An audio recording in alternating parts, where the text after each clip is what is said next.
It was late in the afternoon on a quiet November day in the highlands of Dalat, Vietnam. The air was crisp, carrying the faint scent of pine trees, and the golden light of the sinking sun streamed gently through the forest canopy. Walking alone along a winding path, 24-year-old Linh was enjoying the tranquility when her gaze caught something unusual under the roots of an old cedar tree. There, curled tightly into a trembling ball no larger than a walnut, was a baby flying squirrel.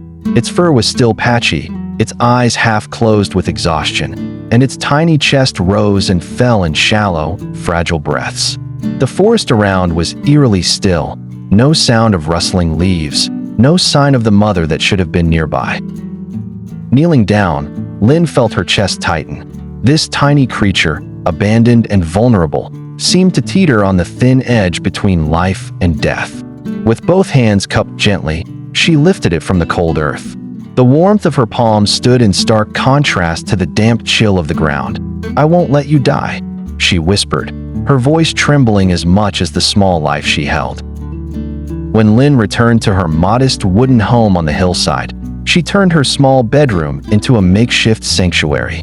She warmed a cloth pouch with a hot water bottle and placed the baby squirrel inside, pressing it close to her chest so it could hear the steady beat of her heart. Every hour through the night, she fed it tiny drops of warm milk through a syringe. Between feedings, she would hum softly, convinced that the sound of her voice might be as vital as the milk keeping it alive. In the first days, survival was uncertain. The baby squirrel's body remained limp, and its grip on her fingers was feeble, but Linh persisted. By the end of the first week, its tail twitched faintly, and its miniature paws began to hold onto her hand. She named it Kiko. Days turned into weeks, and Kiko's transformation was remarkable.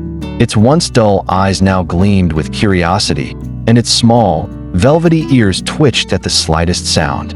It learned to perch on Lin's shoulder, clinging to the folds of her sweater, and would poke its tiny head from her scarf whenever she stepped outside.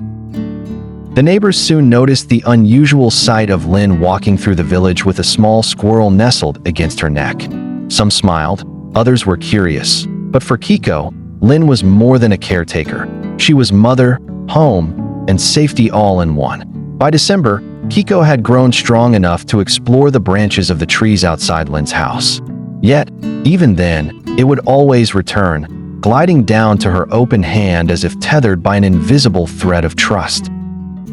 Lin's story never made headlines, but in that quiet corner of the highlands, it became a testament to the profound, unseen bonds that can form between species.